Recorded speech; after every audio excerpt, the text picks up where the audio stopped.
Lewy body dementia is a common cause of dementia, with studies based on autopsy series suggesting it's responsible for 10 to 15% of all dementia cases.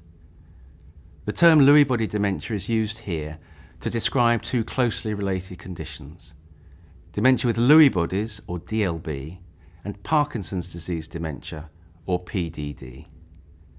Both are characterised by the presence of dementia, a broadly similar clinical and cognitive profile, and motor features of Parkinsonism, which occur to varying degrees, and both are associated with Lewy body pathology at post-mortem. DLB is used where dementia develops before or around the same time, that's conventionally within 1 year, as the motor features of Parkinsonism. PDD is used when dementia develops in the context of an established diagnosis of Parkinson's disease. Funded by the National Institute for Health Research, we have undertaken the Diamond Lewy programme, which aims to improve the diagnosis and management of Lewy body dementia. To begin with, we assess the frequency with which current clinical diagnoses of Lewy body dementia were being made in secondary care or hospital services and clinics.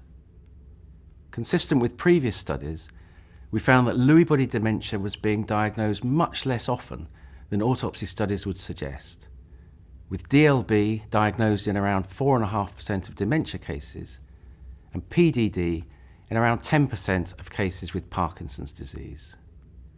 Both these rates are under half what we would expect. Perhaps more importantly, there was significant variation in the rates at which DLB diagnoses were being made between different clinical services, with some services recognising over twice as many DLB cases as others. There are likely to be many reasons for this, but it is clear that clinicians do find making a diagnosis of Lewy body dementia more difficult than other dementias. This is for a number of reasons, including a lack of awareness of some of the important clinical features of the disease and reduced confidence in making the diagnosis. We also found that the appropriate questions and examination needed to make a diagnosis are not routinely built into the assessments of people with dementia or those with Parkinson's disease. Some clinicians question whether a diagnosis of Lewy body dementia is important to make and ask what implications it has for management. Therefore, as part of the Diamond Lewy programme, we have developed and trialled diagnostic toolkits for Lewy body dementia. These have been published, and further details on how to freely access these will be given at the end of the video. Here, we present a practical guide as to why and how to use these toolkits to diagnose people with Lewy body dementia. There are two. One is for DLB, and this is particularly tailored at clinicians assessing and diagnosing dementia in memory clinics and memory assessment services. The second toolkit for PDD is aimed more at clinicians who are assessing and diagnosing people with Parkinson's disease in movement disorder and related services. The next sections will cover the toolkits in turn, starting with DLB and then moving to PDD.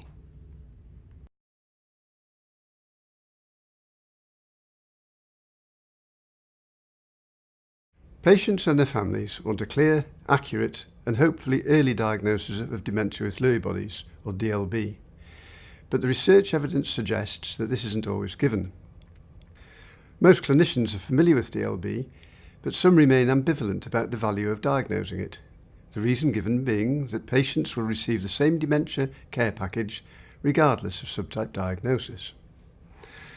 Although this might be true in a rather general way, the value of diagnosing DLB lies in enabling a much more specific, targeted and person-centred management strategy. Lewy body disease generates a wide range of symptoms in multiple different domains, which we've broken down in Diamond Lewy into cognitive, neuropsychiatric, motor, autonomic and sleep. A DLB diagnosis prompts the clinical team to explore each of these in detail, to determine which are present and how each impacts on the patient and carer. This in turn will provide the basis for a management plan which will focus on very different issues compared to one for Alzheimer's disease or other dementias. A second important reason for diagnosing DLB is that families can be directed towards appropriate sources of information and support that are directly relevant to their needs. Much of the information provided about dealing with a dementia diagnosis is relevant whatever the underlying cause. These include driving, managing finances, safety and risk, and challenging behaviours. But there are issues to be dealt with in DLB that are unlikely to be a problem in Alzheimer's disease. Families may need information about ways to respond to a person who is seeing visual hallucinations, or whose cognitive level fluctuates markedly, or who has motor disability due to Parkinsonism. The specialist team can provide better support once a DLB diagnosis is confirmed, and questions about cause, family and genetic risk, and future path can be more sensibly discussed. And there are several DLB dedicated websites with valuable additional information. Finally, families say how much it helps just having a name for what they're dealing with. It's a starting point for learning what to expect and to prepare for the future. They've often worked out for themselves that their person with dementia is different from other people attending the clinic or day centre. A DLB diagnosis allows them to understand that properly and to take some control over what's a very frightening and uncertain situation. So, there's no doubt in my mind that the value of a DLB diagnosis is enormous and certainly an essential first step to good patient management. Diagnosing DLB has a reputation of being difficult, but in fact it's one of the most accurate diagnoses that's made in the dementia clinic, as long as it's made using appropriate methods. A diagnosis of probable DLB made using the consensus criteria is likely to be correct 9 out of 10 times, as judged against neuropathological findings. In July 2017, updated consensus criteria for diagnosing DLB were published and are freely available via open access simply by typing 4th Report Lewy into your web browser. The next section of the programme will show you how they should be applied using the Diamond Lewy Toolkit.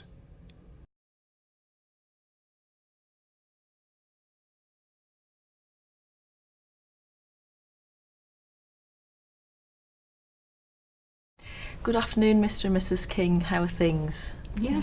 Good. Okay. What I thought would be useful today is, I know we've got quite a lot of information so far, but I'd like to use this questionnaire to see if we can further your assessment. Okay, so it's a structured questionnaire and I have some questions that I'd like to ask both of you, if that's all right. And what I'm going to do is I'm going to start with Mrs. King and then I'll move on to you, if that's all right, John. Yes. Okay. Try to get an idea of fluctuation. Okay, now what do I mean by that? So I need to establish if John shows moderate changes in his level of functioning throughout the day. So, for example, sometimes does he do things really well? Then at other times, does he do the same tasks but less well on other occasions? Well, I can think of a recent instance where we were out in the car. Coming home, he just didn't know how to fasten the seatbelt. Okay. Which seemed odd because when we'd left home and gone out, he fastened it perfectly well. Okay. So some days does he have good and bad days? Some days appearing to do things as well as he's always done them, and then other days less well? Yes, I mean, sometimes he can empty the dishwasher perfectly properly. Other times he'll say he doesn't know where things go. I thought he was just being lazy, but he says that his mind goes blank. Okay. And between him getting up in the morning, then going to bed at night, does John spend more than 1 hour asleep? He can nod off for half an hour in the morning in the chair. After lunch, he'd sleep for hours. Okay. But I usually try and wake him up by 3 because if I don't, then he's just not going to get any sleep at night. You mentioned him being drowsy. My next question is very similar to that. Is John drowsy and lethargic for more than 1 hour during the day, despite getting his adequate amount of sleep at night? So Yes, he is. And it can be hard to motivate him to go out because he feels tired. Yeah. Okay. And is it difficult to arouse John so that he maintains his attention throughout the day? That's a difficult one, really. Well, do you find it difficult to keep him awake and alert so that he maintains attention? Yeah, I mean, he's always enjoyed reading the paper and watching quiz shows on TV. But I think that he's just really looking at the screen. He's not concentrating. I mean, he used to shout out the answers, but he doesn't bother to do that now. Okay. And it is hard to keep him alert, hard to keep him awake after his afternoon sleep. And if he's watching a favourite programme, I don't think he's really concentrating. He can't talk to me about it afterwards like he used to do. Cognitive fluctuation. This history suggests the patient is drowsy during the day, despite sleeping well at night, and he is difficult to keep awake and alert. In addition to sleeping more than an hour during the day, this is good evidence of fluctuation. The example of fastening the seatbelt is an isolated event and can't really be counted as fluctuation. Emptying the dishwasher could possibly indicate fluctuation, and overall there is good evidence of this core symptom.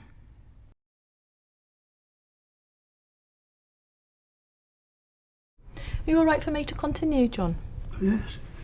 Thank you. Could I just confirm, do you sleep in the same bedroom? Yes, we Yeah. do. I'd like to ask your wife then these questions, if that's okay, John.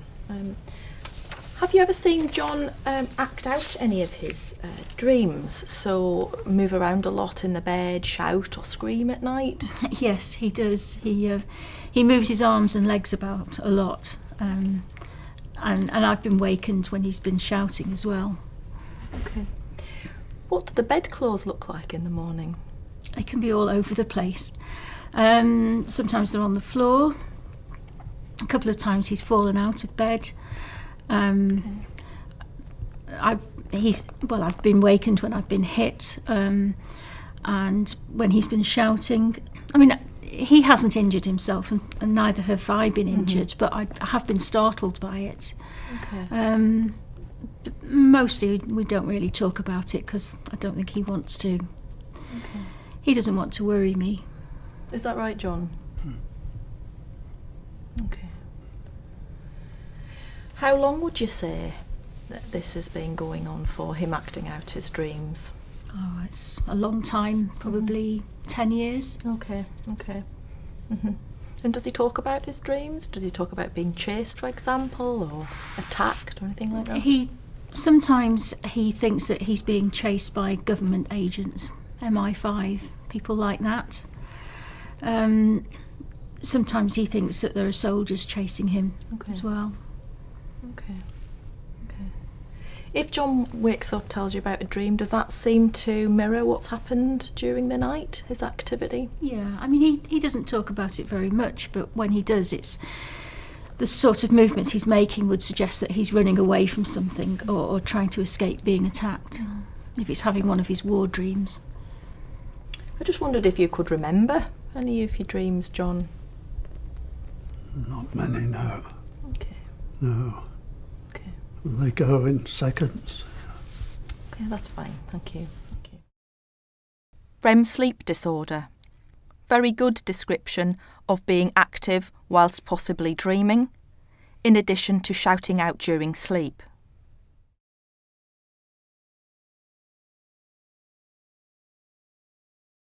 All right, some questions for yourself, John, if that's all right. Yes. Now, some people see things that others can't see, and I just wondered whether you'd had that experience at all. Yes. Sometimes I see someone or something following me. Following you? Well, if I glance round, there's like a shadow, something dark and black. If I look closely at it, it goes away. I mean, Kath says it's never there in the first place, so I don't let it worry me too much. Sure. Do you see anything else that your wife can't see? Sometimes I see animals that Kath says aren't there. Usually it's a cat or a dog. Well, once I saw a lot of cats, a whole lot of cats sitting in the kitchen. Sometimes they they just appear out of nowhere in the middle of the room. Now, I used to think they were real, but Kath doesn't see them, so I realise now it's just me. Okay. What about people? You ever seen people? Oh, I saw my granddaughter once sitting on the sofa. I even spoke to her, though she didn't reply. And, well, Kath thought I was just talking to myself. Well, now, I mean, I just think my imagination was running away with me. Okay, do you maybe think your eyes have been playing tricks on you? Yes, I think so, yes. Well, if Kath doesn't see these things, it can't be right, can it? Yeah, okay. So we've heard about some possible hallucinations that your husband's been having. I mean, how long would you think that that's been going on for? Probably 2 years. Okay. Yeah. Okay. I mean, he doesn't talk about it very much. He used to see animals, but he hasn't spoken about them very much recently. I think either he knows that they're not real or he doesn't want to worry me. But he did once say that he saw a Chinese man wearing a turban in the kitchen. Okay. And he made reference to, was it your granddaughter on the sofa? Yes, Yeah, I remember that incident, Yeah. but there was nobody in the room. Okay. Visual hallucinations. Clear description of complex hallucinations involving people and animals, present for about 2 years. The assessment of Parkinsonism should occur throughout the interview, ending with a physical examination. Okay, John, now if you can just let me have a look at your arm movements. So if you could stretch your arms out in front of you like that and just hold them steady for a little while. That would be lovely. It is important to observe the outstretched arms for 10 seconds. Look at each hand separately and rate the highest amplitude. This patient shows a postural tremor, less than 1 centimetre in amplitude.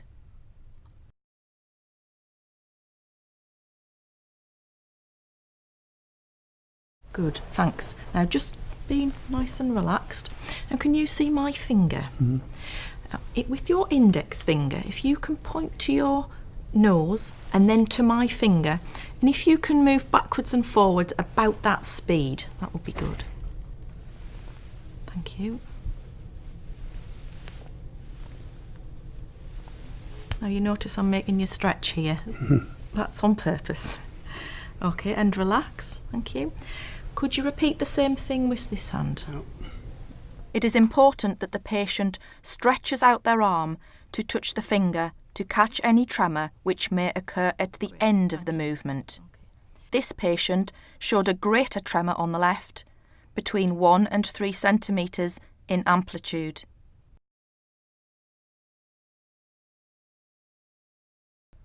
Again, observe for at least 10 seconds and pay attention to blinking. This patient showed slightly reduced facial expression and possible reduced blinking. Good. Throughout the interview, observe for spontaneous gestures, crossing of legs, getting up from sitting, in addition to speed of any movements made. As you can see, the patient made very little spontaneous movement while I was talking to his wife, but during conversation he made a number of spontaneous gestures without any slowness of movement. I rated this as normal.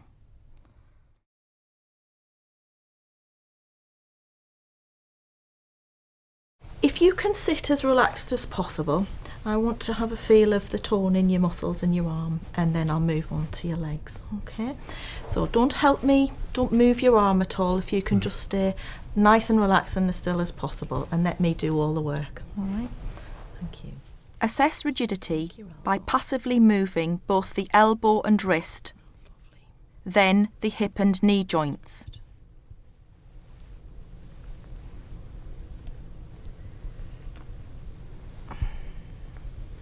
Thank you.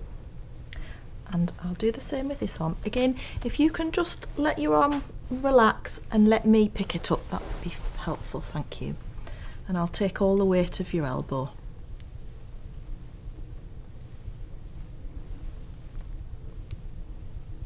Grand. Thank you. Now the legs. Are you okay if I just have a look at the tone in your muscles in your hip and in your knee? Okay, if you can sit relaxed, I'm just going to lift your leg up and move it about. Okay. While I'm doing that, I just wondered if with this hand, would you be able to do that movement? Mm-hmm. Thank you. And keep doing that while I'm just having a look. Right. If there is no rigidity, either increased resistance or cogwheeling, use an activation manoeuvre such as finger taps. In this case, rigidity in the legs was only evident with activation.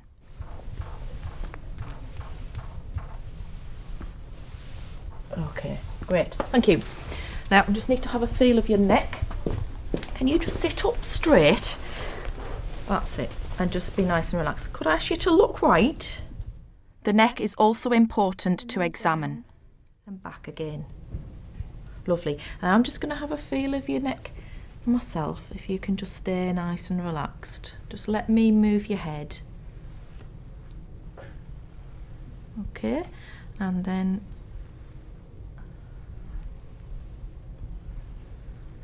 good.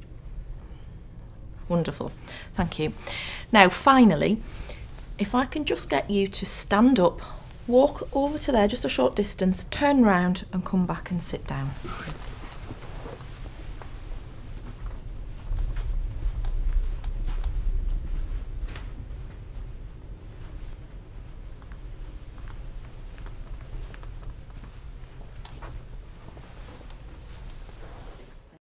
Rigidity.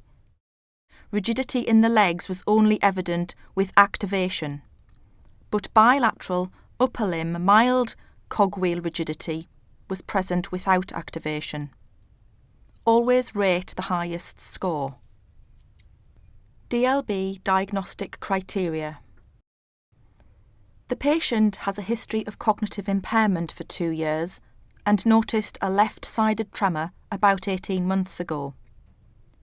He stopped driving as he was becoming flustered at roundabouts and has not been able to continue managing his stocks and shares. He has also had difficulty remembering to take medication. The Addenbrooke's cognitive examination was used to assess his cognition, and he scored 78 out of 100, indicating mild impairment. He particularly struggled with memory, visuospatial, and verbal fluency domains. This suggests sufficient evidence to support the diagnosis of dementia. There is a clear history of complex visual hallucinations which are not part of delirium, in addition to REM sleep behaviour disorder.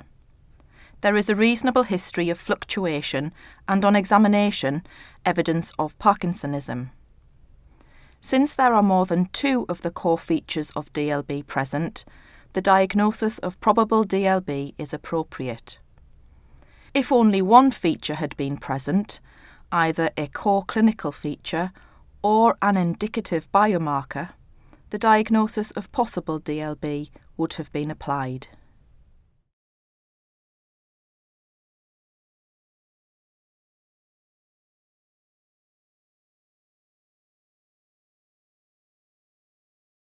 In recent decades, we've developed a much clearer idea of how commonly dementia affects people with Parkinson's.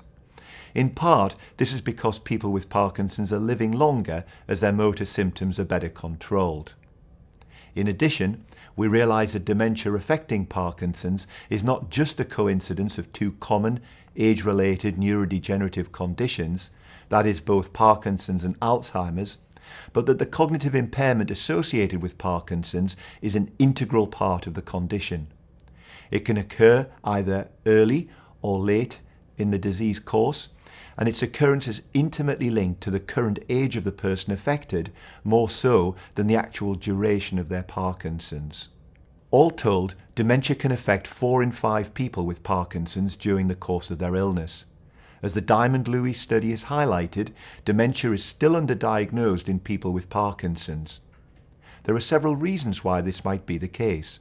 Some relate to the medical staff assessing the person, and others are associated with the person themselves and their family. From a medical perspective, doctors may focus on the motor symptoms and forget to ask about cognitive problems. Subtle cognitive symptoms are not always apparent during a brief follow-up visit. Furthermore, other important non-motor symptoms like visual hallucinations may not be asked about. From the person with Parkinson's and their family's perspective, there may be an element of covering over cognitive symptoms, which may be attributed to simply getting older. The symptoms may not be thought to be relevant to the consultation because they're not linked to the Parkinson's. And some people with visual hallucinations do not wish to declare these in front of the family or to their doctor because they're frightened they may be thought of as going mad. Regardless of the reason, the onset of cognitive impairment in pre-existing Parkinson's is often very slow and may only become manifest over several follow-up visits. Yet making an early diagnosis of dementia in someone with Parkinson's can often be a relief to the person and their family to get problems out into the open and to make appropriate adjustments to lifestyle and care. The diagnosis can also better inform drug treatment of motor and other symptoms, such as urinary urgency. In other words, stopping some medications can be as helpful and just as important as starting others. Cholinesterase inhibitor drugs may help in improving cognitive symptoms and reduce psychiatric features like visual hallucinations. These drugs may also improve troublesome fluctuations in attention, although the response can be variable and unpredictable. Knowing that someone with Parkinson's has dementia also allows other important issues to be dealt with, such as managing finances, and may also enable access to other services, such as financial and social care support. So making a diagnosis of dementia in someone with Parkinson's is of huge importance and vital to ensuring best all-round management of the person on their disease journey.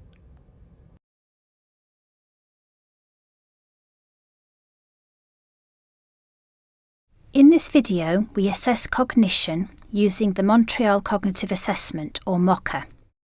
This test is frequently used in individuals with Parkinson's disease and is useful because it includes measures of executive function and attention, as well as memory. It would, however, be acceptable to use another structured cognitive assessment. The MoCA assesses the following cognitive domains: attention and concentration, executive function, memory, language, visual construction skills, abstract thinking, calculations, and orientation. The MoCA is scored out of 30. A score of 26 and above is considered normal.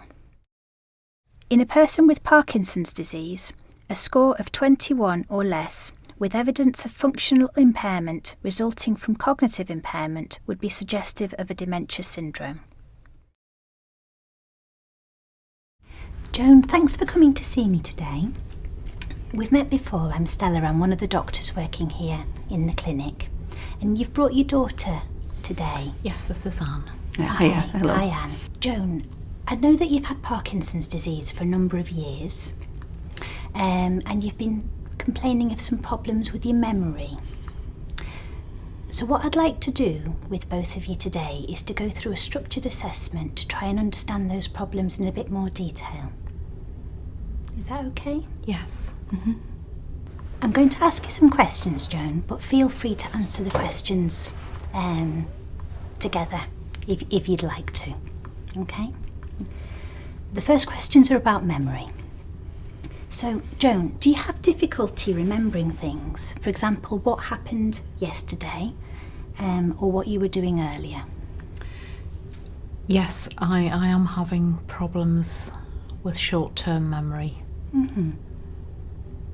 Can you give me an example of what you mean by that?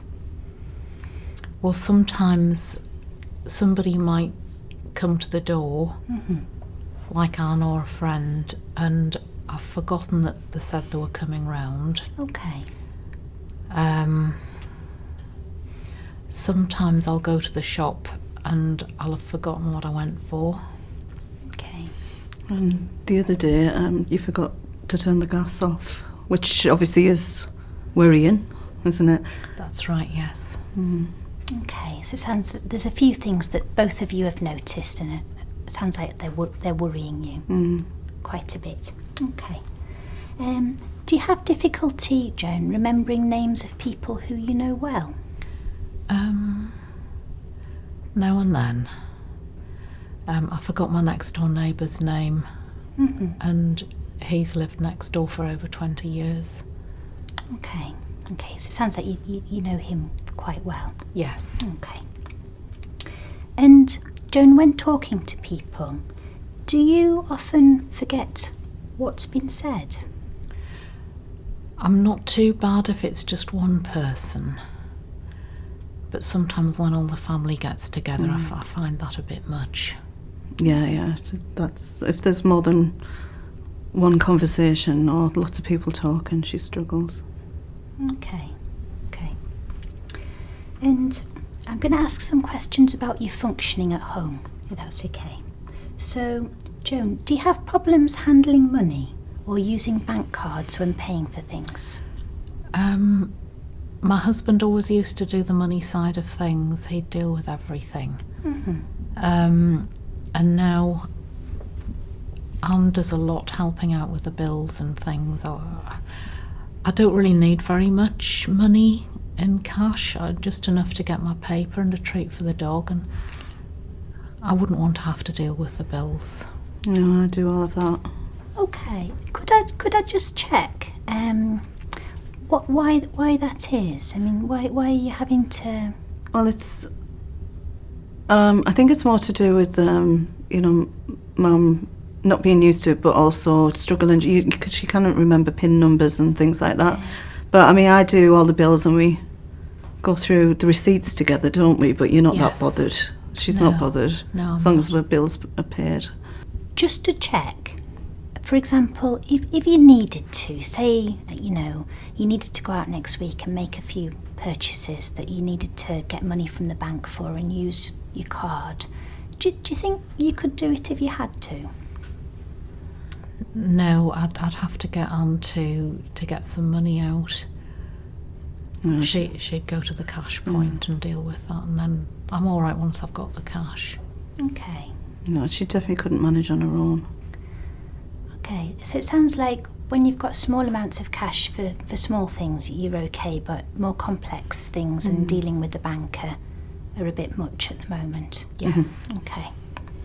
Do you have difficulty looking after your own tablets, Joan? Well, not now. The chemist puts them into doses. So I know what I'm doing, and then my carer comes in and she'll check that I've taken them. Okay. And by doses you mean like a dosette, like a box? Yes. Okay. Just to clarify, what was the reason that you had to have the boxes made up? Was it because, with your tremor, were you finding it difficult to open the boxes? It was more that sometimes I would go to take a pill and then I couldn't remember whether I'd taken it already. Okay. So I didn't want to take it in case I was taking it twice. So I think I probably missed quite a few. Okay, so you were having difficulty, and now you things are working well because you're being reminded and you've got the box. Yes. Okay. Are you able to use household appliances on your own that you've had for a long time? Like, for example, the TV or the washing machine? Well, Anne does the washing for me. I can manage all right with the TV. Okay. And again, just to clarify, Anne, with the washing, why are you having to do the washing? Is it because it's a bit much with your physical problems, or? Well, I think it's more that we've had a couple of accidents with the washing machine and the microwave, so not remembering what cycle to put things on or what programme. Okay. And even with the TV remote, you're okay when it's switched on, aren't you? But if it's not on, or even then she struggles a little bit, or there's a lot of like flicking between the buttons and things, isn't there? Yes. Okay, and it sounds like that isn't just due to your tremor, it's actually remembering which buttons to press. That's right, yes. Okay. Certainly from what you've said so far, it sounds as though there is a problem that you're both worried about. What I'd like to do next, so I can try to understand the problems a little better, is to do a short test of your memory and thinking. It's a test called the Mocha, and it's used very frequently in people who've got Parkinson's disease. Would it be all right if we gave that a go? Yes. Some questions are more difficult than others, so just do your best to answer them, and you don't need to get all of them right. Okay. Okay. One thing I need to check with you before you start is what age you were when you left full-time education. I was 18 when I left school. Okay. So Joan, the first task is a drawing task. What I'd like you to do is I'd like you to draw straight lines in ascending order from a number to a letter. So from 1 to A to 2 and so on. And I'd like you to finish here. Okay?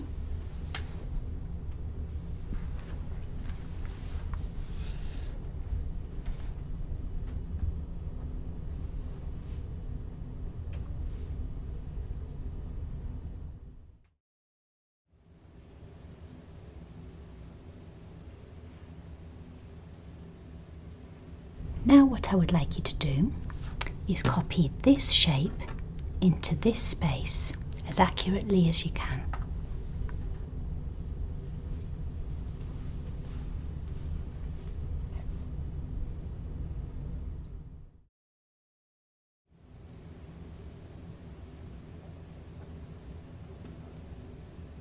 And now what I would like you to do is in this space here, draw a clock and put in the numbers and set the hands to 10 past 11.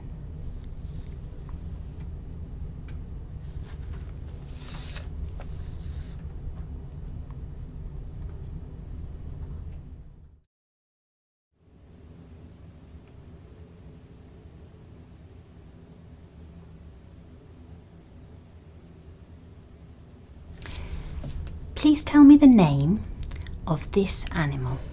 Lion. And this one? Rhinoceros. And please tell me the name of this animal. That's a camel. Brilliant, thank you. Okay. This is a memory test. I'm going to read out a list of words. I'd like you to listen, and when I'm through, I'd like you to repeat them. It doesn't matter in what order you repeat them, but I'll ask you to remember them at the end of the test. Are you ready? Yes. Vase, velvet, church, daisy, red. Daisy. Red.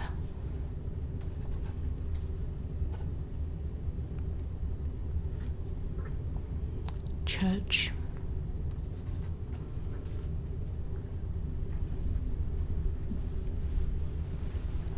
Velvet.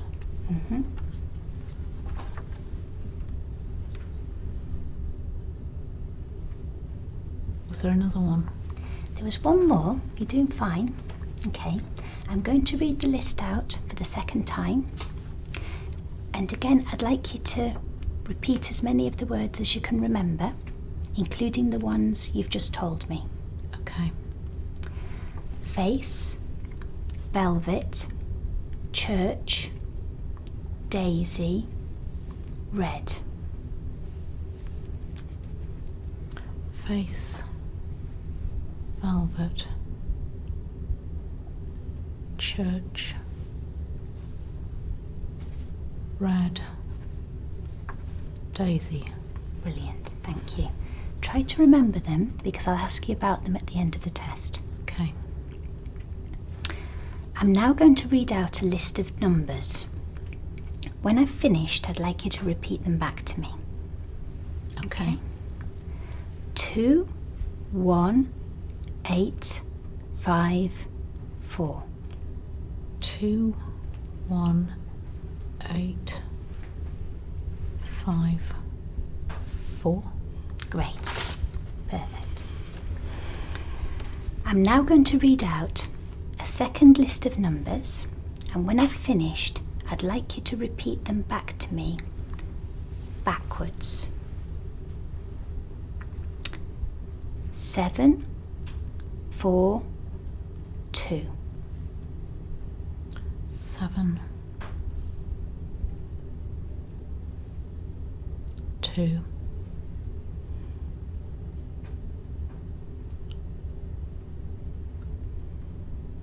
Sorry.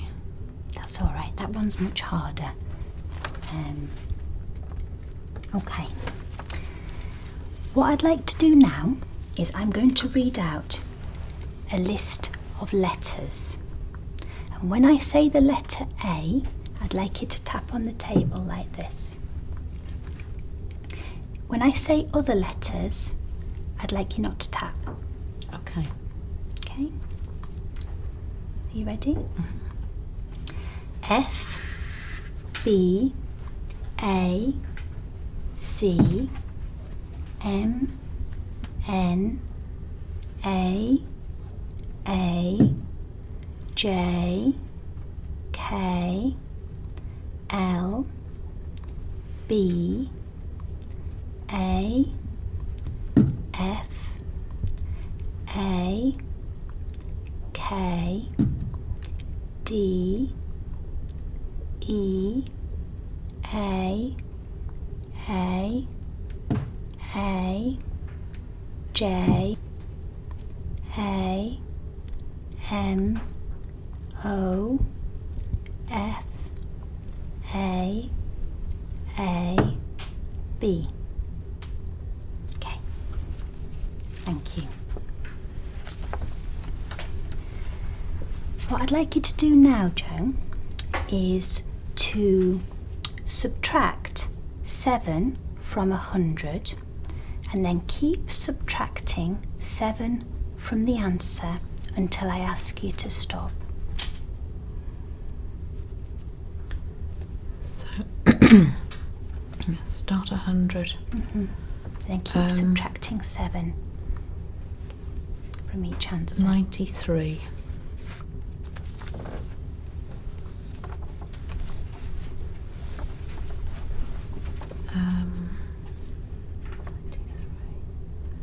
80.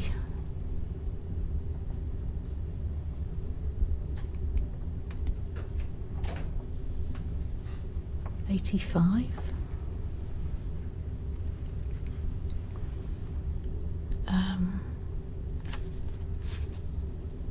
74.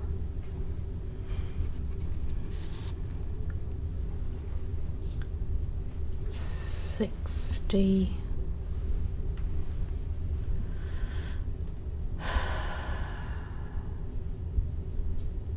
67, is it? Okay, thank you. Okay, that task's a lot harder than some of the others, don't worry. I'm going to ask you to repeat a sentence, and I'd like you to say it back to me exactly as I say it. Okay. I only know that John is the one to help today. I only know that John is the one to help today. Great. I'm now going to read out a second sentence. I'd like you to repeat that one back to me as well, exactly as I say it. The cat always hid under the couch when dogs were in the room. The cat always hid under the couch when dogs were in the room. Okay. I'm going to ask you to name as many words as you can, beginning with a particular letter. You can give any words you like, but not proper nouns, so you can't use the name of people or places. For example, the name Bob or Boston. You also can't use words that have similar meaning but different endings. So love and lover would count as the same. Okay? We're going to do that for 1 minute, and I'd like you to say as many words as you can. The letter we're going to use is the letter F. Okay? Are you ready? Yes. Okay. You start now. Fox. Ferret. Fear. Far. That's great. Stop there. Well done. I'm now going to read you some pairs of words, and I'd like you to tell me how they are similar. Okay? Banana and orange. You can peel them both. Is there anything else about them that's similar? They're both fruit. Yes, they're both fruit. Train and bicycle. They're both transport. And a watch and a ruler. You use them both for measuring. You do. Okay. Now, Joan, are you able to remember any of the words we learnt earlier in the test? Red.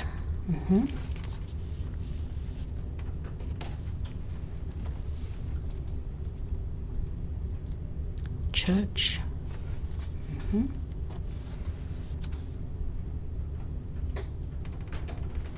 Oh, sorry, I can't remember anymore.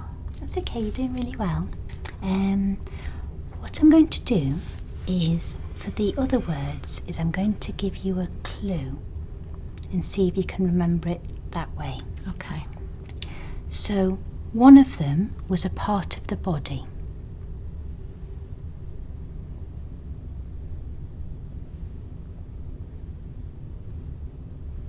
Face. Yes. One of them was a flower. Daisy. And one of them was a type of fabric.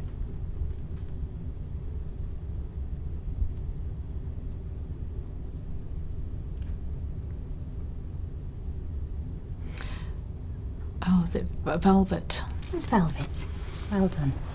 Okay. Joan, can you tell me what the date is today? I couldn't tell you offhand what the date is. I think we're about in the middle of the month. Could you try to put a number on that? It's about the 16th, 17th. Maybe the 17th. Okay. And are you able to give me the rest of the dates? So the day, the month, and the year. It's Thursday. April 2018. Great. And what's the name of this place? The General Hospital. And what city are we in? Newcastle. Great. In the mocker test, this patient obtained a total score of 17 out of 30. Multiple cognitive domains were affected, mainly executive function, visuospatial skills, attention, verbal fluency and delayed recall. She obtained a normal score in naming, sentence repetition and abstract thinking. This patient is not able to complete the trail-making test and scores 0 for this item. She is unable to construct a cube correctly and scores 0. She has difficulties with the clock drawing test and scores 1 out of 3. This word list learning task is not scored, but allows the patient to learn the list for assessment of delayed recall later in the test. Here, Joan is able to repeat a list of digits forward, but is unable to manage the more difficult task of backwards repetition. She also struggles with the letter task and with serial subtractions. Verbal fluency is impaired, and she scores less than the cut-off of 11 words in a minute. Language, in terms of naming and sentence repetition, are not impaired. She is able to answer the questions on similarities or abstract thinking correctly. She is able to remember 2 out of 5 words on delayed recall. Although not scored, it is useful clinically to know that she can recall the other words with cueing. On orientation, she scores almost full marks. In summary, this patient reports definite cognitive decline, which has also been noticed and verified by her daughter. She reports persistent memory problems, which include forgetting the names of people who she knows well, forgetting appointments, and evidence of other cognitive impairments, such as inability to manage finances and medications. I have clarified that the impairments observed are due to a cognitive problem and not occurring as a result of physical impairment or patient preference or motivation. This is an important point to clarify, particularly in a condition such as Parkinson's disease. Asking for specific examples can be useful in making this distinction. Certainly, from what you've both said so far, and some of the questions you found difficult on the test, I think it's clear that there is a problem. I'd like to just ask you a few more questions about that, if that's all right. Yes. So you've mentioned already about problems with memory. And can you just summarise the problems that you're currently having doing your day-to-day activities? Well, I'm not cooking anymore like I always used to cook. And Anne's having to do a lot more for me, like the washing and sorting the money out and all of that. So it's a lot that she's got to do. I think, at first I just, didn't really notice a lot. You can put things down to just getting older and, with losing Dad and things, I just thought maybe she was, struggling a little bit, as you do. But certainly over the last few months, or more, she's gradually got worse and worse. Okay. And I think from what you've said already, I'm just clarifying. This sounds like a reduction or deterioration in your function compared to the things you could do previously. Mm-hmm. Okay. Yeah, you're not ringing. You're not using the phone anymore. No, that's right. Yeah. Also, the clothes thing. You're struggling with your clothes. I thought it was just buttons and stuff with having the tremor, but there was, we bought loads of clothes that were easy on or easy off, as you do, and then we put the cardigan on under the dress, didn't we? I mean, we had a laugh about it at the time, but then a few weeks ago, she forgot to put your trousers on. And when I handed the trousers, she didn't really know what to do with them for a little while, so realised things were getting a lot worse then, really, weren't there? Wasn't anything to be laughing about, really. Just to get a bit of an idea, how long have these memory problems been noticeable, do you think? It's been like you said, it's been like a little bit by bit. It's been gradual, hasn't it? Really. I think so. Yes. Yeah. First, as we thought, with the shock of losing Dad, but it wasn't, because you picked up, didn't you? And you really enjoyed and got excited about the move, and we were doing the shopping and all sorts. But these last few months, certainly over the last year, there's been a steady decline. Okay. let's just think about this a bit more then. Just remind me, how long have you had Parkinson's disease for, Joan? It's been a couple of years, is it? 5. It's 5. Is it 5 years, yes. Yeah. Okay. So you've had Parkinson's disease for 5 years. Mm-hmm. And you've mentioned in the last year there being a significant memory problem. Do you think it's a year, or do you think it's longer than that? It's been just over, well, I would say my dad died 2 years ago. Mm-hmm. Just about, wasn't it? It would be, yes. Yeah, it would be. in May. So, yeah, I wasn't taking much notice, but I think that, certainly the phone and the clothes and that, it's been over since then, hasn't it? Yes, I Yeah. think so. Okay, so the last year or two, Yeah. you think. Certainly from your description, it sounds that things have come on quite gradually, which might be why it's difficult to pinpoint a time when it started. Does that sound right, or do you think it happened quite suddenly at some point? No, I think it was gradual. Okay. Yeah. Okay. And this might seem an odd question to ask you, but do you think there's anything specific that might have caused these memory problems? I thought it was maybe Dad, but like I said, she picked up, there was a few months wait, which is natural, normal, but you did pick up. Yes. So it has been, I don't, would that have made a difference, do you think? Losing Dad, or? It doesn't, I don't think so. I think obviously it was a very stressful time for you. Yes, it was. And,